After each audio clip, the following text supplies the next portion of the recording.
Hello guys and welcome to a series on official physics. हम सुमित और हम पढ़ रहे हैं साथ में फिजिक्स। हम रिवीजन कर रहे हैं फिजिक्स का, क्रैश कोर्स कर रहे हैं हम फिजिक्स का।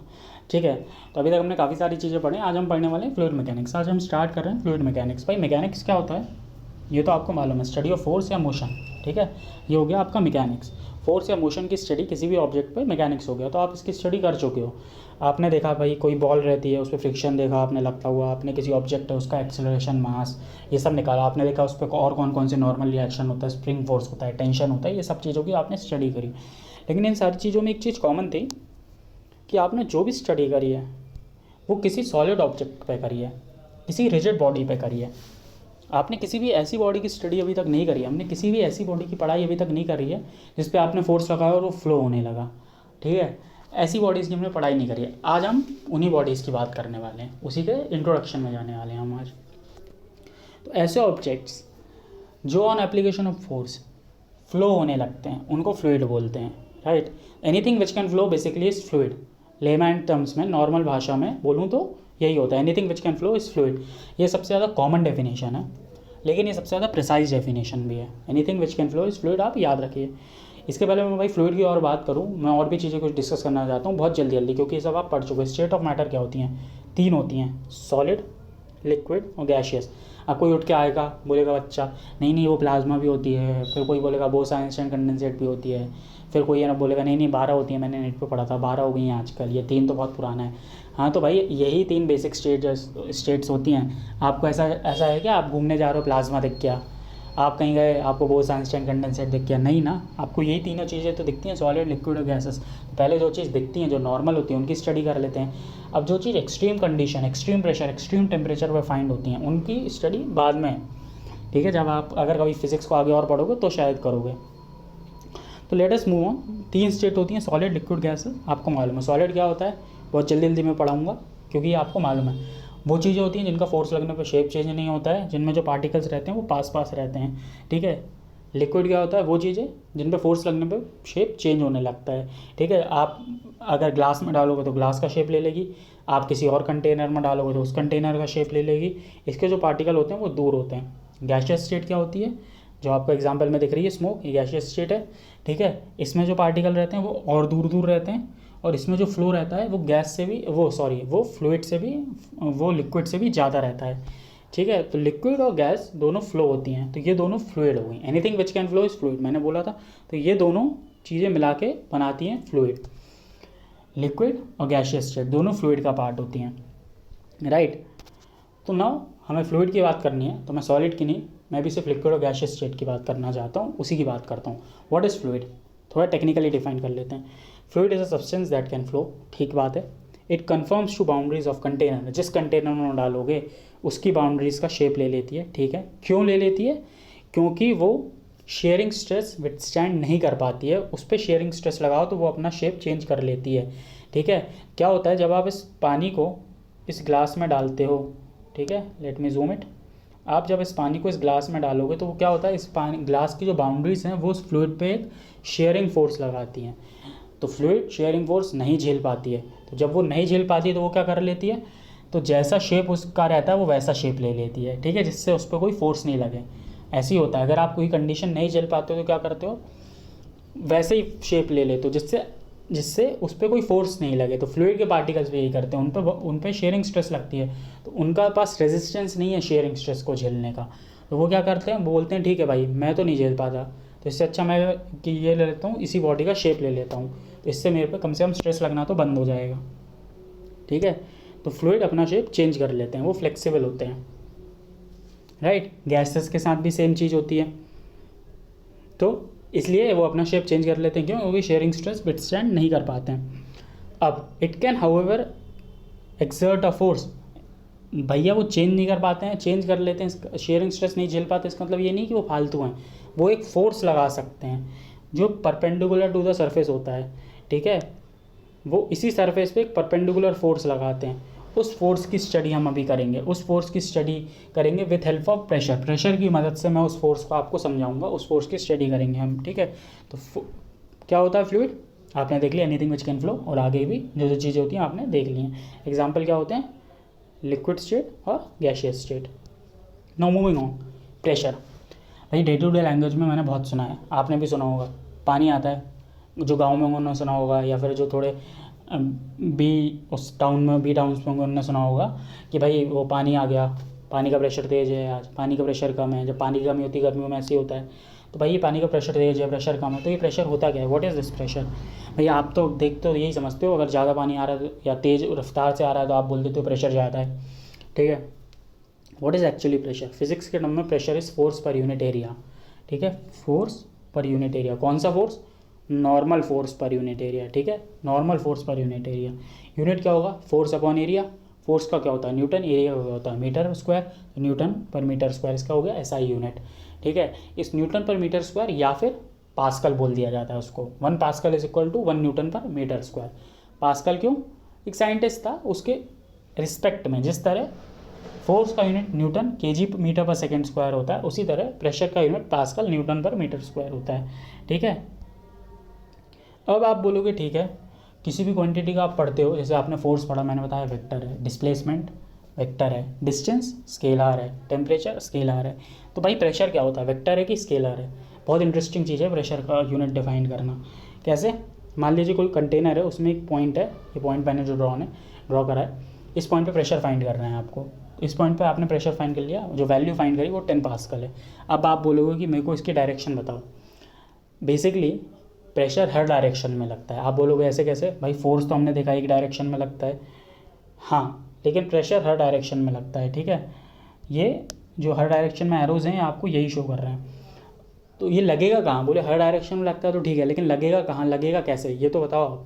वही बताने जा रहा हूँ मैं। मान लीजिए आपके पास कोई प्लेट है, प्लेट कौन सी, स्टील प्लेट है, कोई सी भी प्लेट है, ठीक है, जिसमें आप खाना खाते हो, वैसी प्लेट आप एक अज्यूम कर लो दिमाग में, वो प्लेट है, आपने वो ऐसे रख दी, तो इस पर जो प्रेशर लगेगा वो ऐसे लगेगा।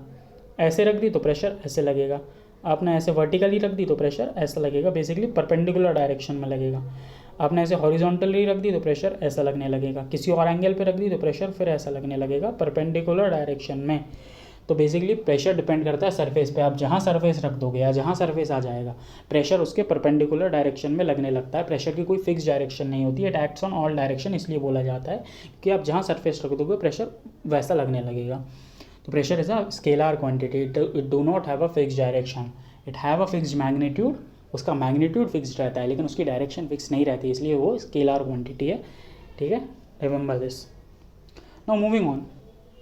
भाई आपके दिमाग में क्वेश्चन आना चाहिए, सर जब हम मोमेंटम पढ़ते हैं तो मोमेंटम होता है मास इनटू वेलोसिटी, ठीक है। हम जब एक्सेलरेशन पढ़ते हैं वो होता है dv/dt। तो भाई हमें मालूम है कि मोमेंटम मास पे डिपेंडेंट है, या फिर भाई वेरिएबल मास के केस में हमने देखा रॉकेट प्रोपल्शन में मास पे डिपेंडेंट रहता है, या फिर वेलोसिटी पे डिपेंडेंट है, ठीक है। तो इसी तरह प्रेशर किस चीज़ पे डिपेंडेंट रहता है, प्रेशर का वेरिएशन कैसा होता है, प्रेशर का फॉर्मूला क्या होता है, और वो कैसा दिखता है। तो भाई उसके लिए तो आपको फिर से आप सोचो आपके पास एक बॉटल है, दिख रही है आपको, ठीक है, वो उसमें पानी ऊपर तक भरा हुआ है। तो इस पॉइंट को मैं बोल रहा हूँ पॉइंट वन कौन सा पॉइंट है, जो पानी और जो एयर का इंटरफेस है। इंटरफेस क्या होता है, जहाँ मिल रहे हैं दोनों, ठीक है, आप समझ जाइए। इंटरफेस अब मैं बहुत बार यूज़ करूँगा, क्या होता है जहाँ पर दोनों मिल रहे हैं। तो जहाँ पर पानी और एयर का इंटरफेस है, ये जो दिख रहा है ना, ये पानी और एयर का इंटरफेस है, ठीक है, वो पॉइंट है पॉइंट 1। पॉइंट 2 क्या है, वो पॉइंट 1 से h हाइट नीचे पॉइंट 2 है। तो आप भाई मेरे को क्वेश्चन है कि find pressure at point 1 and pressure at point 2, ठीक है, मैंने देखा, मतलब ठीक है, सिंपल है। प्रेशर एट पॉइंट 1 क्या है, प्रेशर पॉइंट 1 पे जो लग रहा है वो सिर्फ इस हवा के कारण लग रहा है, ऊपर जो हवा है उसके कारण लग रहा है, राइट, सही बात है, सिर्फ उसी के कारण लग रहा है। तो इस प्रेशर को मैं बोलता हूँ एटमॉस्फेरिक प्रेशर। क्यों, एटमॉस्फेयर के कारण लग रहा है प्रेशर। जो प्रेशर एटमॉस्फेयर के कारण लगता है वो एटमॉस्फेरिक प्रेशर लगता है। आपके दिमाग में क्वेश्चन आना चाहिए, बोलोगे सर मतलब एटमॉस्फेयर तो हर जगह होता है, हाँ, तो एटमॉस्फेरिक प्रेशर हर जगह लगना चाहिए, हाँ, हर ऑब्जेक्ट पे लगना चाहिए, हाँ, मतलब हम जो अभी बैठे हम पे भी लग रहा है कि एटमॉस्फेरिक प्रेशर, हाँ, आप जो बैठे हो, आपका जो सामने सामान रखा है, हर चीज़ पे एटमॉस्फेरिक प्रेशर लग रहा है। आप बोलोगे लेकिन हमको फील ही नहीं हो रहा हम पे कोई प्रेशर लग रहा है। आपको फील इसलिए नहीं लग रहा है क्योंकि उस प्रेशर की वैल्यू बहुत कम है। जो हवा होती है उसकी जो डेंसिटी है, डेंसिटी क्या होता है, मास अपॉन वॉल्यूम, ये आपको मालूम है। तो उसकी जो डेंसिटी है वो बहुत कम है। क्यों, क्योंकि हवा में जो पार्टिकल बहुत दूर दूर होते हैं, हम गैसियस स्टेट में पढ़ चुके हैं, तो जो मास है एक वॉल्यूम में वो बहुत कम होता है, तो उसकी डेंसिटी बहुत कम होती है। इसके कारण क्या होता है, आप पे जो प्रेशर लगता है वो बहुत कम लगता है, ठीक है। प्रेशर डेंसिटी पे डिपेंडेंट होता है, वो हम आगे देखेंगे। तो आप पे जो प्रेशर लगता है वो बहुत कम लगता है, इसलिए आप फील नहीं कर पाते हो, लेकिन डेफिनेटली आप पे एक प्रेशर लग रहा है। इसी तरह मैं बोल रहा हूँ 0.1 पे जो प्रेशर है वो एक एटमॉस्फेरिक प्रेशर है, तो वो उसकी वैल्यू होगी P1 = PA। तो आप बोलोगे 0.2 पे कितना प्रेशर लग रहा है। 0.2 पे जो प्रेशर लग रहा है वो है 0.1 पे लगने वाला प्रेशर प्लस इस हाइट h के कारण लगने वाला प्रेशर। इस हाइट में क्या भरा हुआ है, पानी, H2O, भाई पानी का सिंबल होता है, ठीक है। तो ये जो प्रेशर होगा, अगेन डेरिवेशन डिस्कस नहीं करेंगे, डायरेक्ट एप्लीकेशन डिस्कस कर रहे हैं, ठीक है। तो इस पॉइंट पे जो प्रेशर लग रहा है 0.2 पे, दैट इज़ इक्वल टू 1 पे लगने वाला प्रेशर P1 कितना, एटमॉस्फेरिक, प्लस ρgh, जहाँ पर रो है डेंसिटी ऑफ फ्लूइड, मतलब इस केस में पानी, g है acceleration due to gravity 9.81 metre पर सेकेंड स्क्वायर, और h है ये जो हाइट है, ठीक है। Apply with proper units. Rho अगर आप kg पर मीटर क्यूब में ले रहे हो तो g मीटर पर सेकेंड स्क्वायर में लीजिए और h मीटर में लीजिए। यूनिट्स का ध्यान रखना है, ये नहीं कि रो ले लिया ग्राम पर सेंटीमीटर क्यूब में, g ले लिया मीटर पर सेकेंड स्क्वायर में, h ले लिया किलोमीटर में, ऐसे नहीं, यूनिट का ध्यान रखना है, ठीक है। तो बेसिक फंडा क्या है, जो प्रेशर किसी भी पॉइंट पर रहता है P2 is P1 plus ρgh, right. P1 तो कांस्टेंट है, एटमॉस्फेरिक प्रेशर कांस्टेंट है, रो कांस्टेंट रहेगा हर जगह, डेंसिटी तो चेंज होती नहीं है, जी 9.81 मीटर पर सेकेंड स्क्वायर है, कांस्टेंट है, एच चेंज हो रहा है, पूरी इक्वेशन में एक ही चेंज हो रही है, एच, जिसके कारण प्रेशर चेंज हो रहा है। मतलब वेरिएशन, प्रेशर का जो वेरिएशन है वो सिर्फ और सिर्फ हाइट के साथ होता है, ठीक है। तो इसलिए हेडिंग ये है कि variation of pressure with height, height के साथ कैसे डिपेंड होता है, ρgh। अब ध्यान से देखो, सिर्फ और सिर्फ हाइट के साथ डिपेंड हो रहा है, फॉर्मूले से क्लियर है। तो pressure in a fluid is same for all points at same level. अगर लेवल सेम है तो प्रेशर सेम रहेगा। फॉर एग्जांपल एक समुद्र है और एक तालाब है, ठीक है। तो समुद्र में अगर किसी h हाइट नीचे एक प्रेशर निकाल रहे हो आप, और तालाब में भी उसी h हाइट नीचे प्रेशर निकाल रहे हो, ठीक है, तो प्रेशर दोनों जगह सेम रहेगा। क्यों? क्योंकि हाइट सेम है, लेवल सेम है, ठीक है। एक एग्जांपल के तौर से इसको समझने की कोशिश करते हैं।